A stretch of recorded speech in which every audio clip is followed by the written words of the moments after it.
We start with Russia's Kursk region, where the country's armed forces continue to push back Ukrainian incursion and occupation of settlements in the area. One such village is Korenieva, located close to the battle zone. Artist Igor Zvanov sent us this report. Much of the Kursk front. To see everything up close, we head towards a town Kyiv has had in its crosshairs since day one of the incursion. In the car with us, a special forces fighter who's been standing in the invaders' troops' way. We pulled the Ukrainians back as far as possible using the forces of the assault team. In recent days, the enemy has been pushing less. The aviation works well. They cover them with FAB bombs and rockets. The boys fly in on the helicopters and constantly bomb them. The hit started on the 9th of August. 2 sabotage and reconnaissance groups, about 7 people went in. They were thrown back. The artillery arrived in the morning to finish them off. Now our artillery is working more or less calmly. Sometimes they're shelling, but not as often as before. A drone detector in our car is going off relentlessly, alerting us to the possibility we could be racing against death itself. So this is the town of Korenieva, and it has been on the radars of the Ukrainian soldiers since day one of the border incursion. This drone detector doesn't shut up here. It shows both a surveillance drone and a kamikaze FPV drone, so we have to go under the trees to hide so that it doesn't spot us. Again, the Ukrainians have been trying to enter this town for a while. So far, they have failed. We are here with the very unit that has been here since the very beginning of the border incursion. The scanner gives us just enough of an early warning. A few dozen seconds later, we hear the already familiar buzz above the town's main square.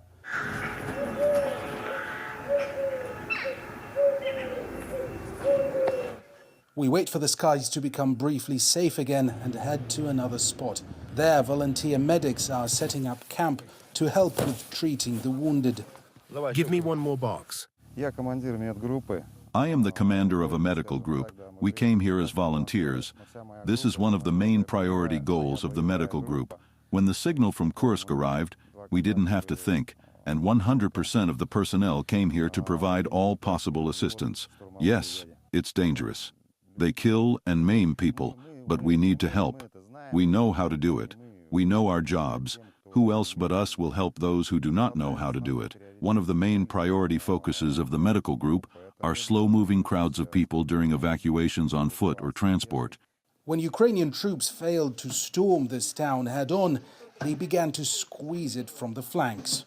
The Russian garrison repelling these attacks is grateful for every bit of help it gets. I'm actually a paramedic rescuer, a former firefighter. I have been teaching civilian first aid for more than 10 years. I teach practical medicine, and now I came here initially to help move civilians out, deliver humanitarian aid, but it turned out that I was in demand here precisely for my main skills. I wanted this in the first place. In fact, I had a medical device with me. I initially hoped to work in this area because I believe that my skills are probably more useful and necessary here than in civilian life. When an extreme situation happens, all my energy is focused. My brain works at 100% capacity. I'm completely calm. Then I'll cry. I'll sit down later, I'll cry, I'll smash the dishes, scream, but that's all going to happen later. So we are leaving the town of Korenieva. So just first impressions. The sky, I've never seen the sky swarming this much with UAVs, with kamikaze drones of every type and kind. The Ukrainians, they have taken a pause in their assault just the past couple of days. But it doesn't mean that they will stop here. They are surveilling the area. Here it is. It's silent now. They're surveilling the area, preparing for their next move. But the boys here